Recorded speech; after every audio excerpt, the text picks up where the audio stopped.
Hello, welcome to take 2. If you've chosen to do misplaced or dangling modifiers, super proud of you. Here we go. You'll notice I went through a Halloween phase here. It's pretty cool. So the connection, appositives. Let's talk about appositives for a minute.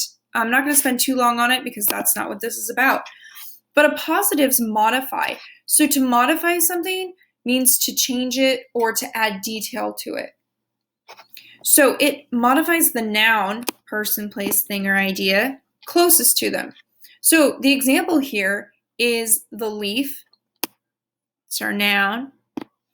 Red and crinkled floated to the ground. Hopefully you've already identified the appositive. It's right here. It's red and crinkled because it modifies this noun. Now, this is what is called an unnecessary modification. Okay, there are necessary modifications. For example, if I gave you a sentence that said, the poet won the award, here's the problem. You're going to look at me and say, which poet? There's been thousands of them. So in that instance, I would need to put something in the sentence that's necessary to tell you which poet it is. So I would have to change the sentence and say, the poet Edgar Allan Poe won the award. We're not talking about necessaries. We're talking about unnecessaries. Okay, so remember, that's gorgeous. Let's move on. Okay, so here's the big question that this whole PowerPoint and this whole piece of grammar is talking about. What happens when you modify the wrong word? And we're going to change word to noun. And I'm seriously enjoying this pen. It's amazing. You should get one. Noun. And it has an exclamation point. Yay. All right, so let's move on. Okay, a modifier, a definition of modifier.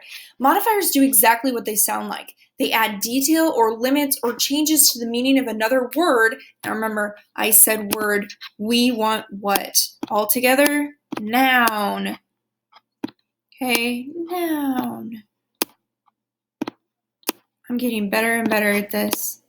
Woo! Okay. So why is it important?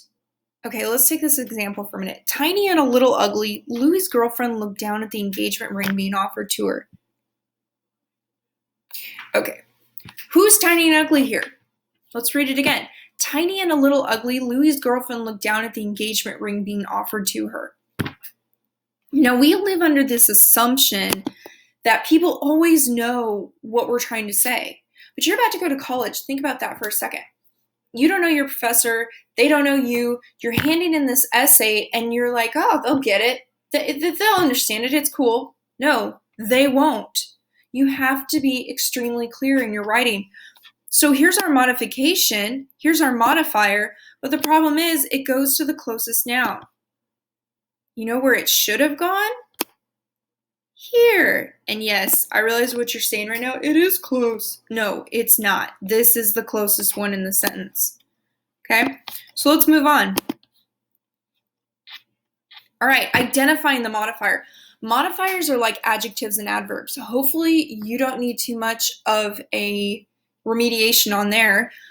But adjectives, they modify a noun. They change a noun. The girl's pretty. Okay, it describes her. Now adverbs, on the other hand, they can describe adjectives. So here we go. So pretty is our adjective, and very is the degree to which she's pretty. Okay, now this time we're modifying a verb. The boy ran. Can't even see that. How fast did he run? He ran quickly.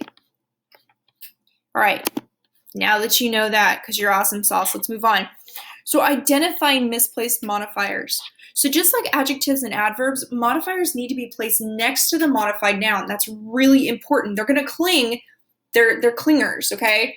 They have to cling to whatever is closest to them, whatever noun is closest to them. All right, so here we go. Jiggly and encased in green jello, Dwight stared furiously at his stapler. I'm going to give you a second to reread that sentence on your own and to visualize what is going on here. Did you read it? Awesome. So I'm going to read this one more time.